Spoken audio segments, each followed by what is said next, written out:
Ankwana sano iri wanyantando bulole falina senekola nsiseno nafata naita.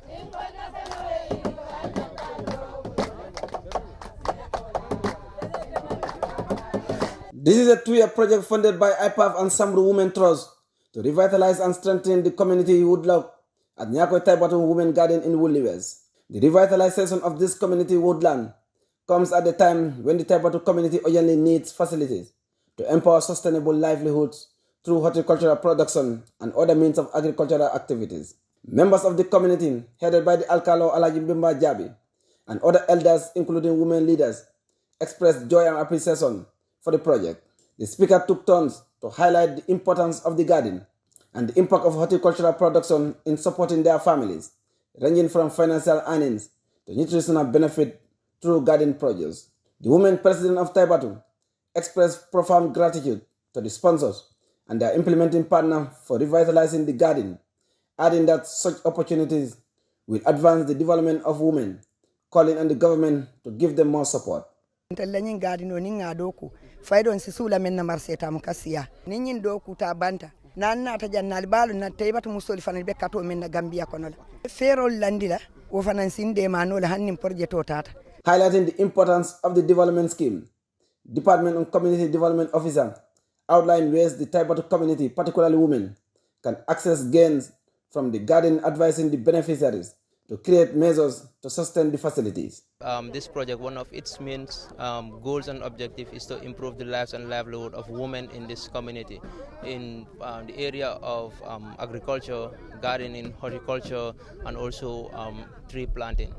So I heard what the women have said. They have mentioned their challenges here in terms of inadequate farm equipments and also inadequate water. So I believe this project is coming to eradicate these challenges and also uplift their living conditions. And as community development workers, we also emphasize sustainability is very key in any project implementation. Here, the Executive Director of Tumanna for Development Agency, Mohamed B. Drami, who is implementing the project, gives an overview of the initiative. It's a revitalization of a community woodlot. If you can see the site, there is an existing structure, existing program happening.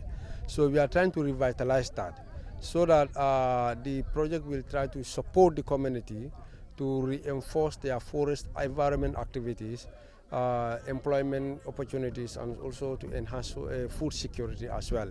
The project will focus on 4 key activities. That is fencing of the site, that is 1,200 square kilometers, and also install solar water facility. You can see the borehole drilling is in process. Fencing is also in completion. Almost 95% of the fence has completed, and they have started borehole drilling.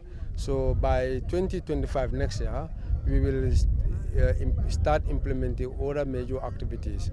This will include the capacity development for community members on entrepreneurship skills, project management, and also how governance and so on, so that to enhance sustainability of this project. Garden Secretary General Sabe Juara expressed delight for the scheme, noting that the Taibatou community has awaited such development to revitalize the woodlot with necessary facilities to uplift vulnerable people and livelihoods. Coming of this garden is just, you cannot just imagine it, because it's more than what important. It's come at a very, very right time for the women of Taibatou. I know this is going to change their everything, because these women are everything. They do cultivate, they cultivate groundnut, they do cultivate rice, they do gardening too.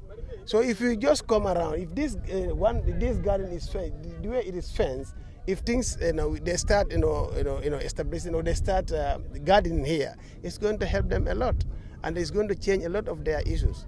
Beneficiaries call on the government and other agencies to grant them more support as they move to revitalize the community woodlot for horticultural production. Officials said the site visit is part of a monitoring scheme to assess the level of work unfolding in the area. Saidu Kamara, reporting for GRTS News from Basse Upper River Region.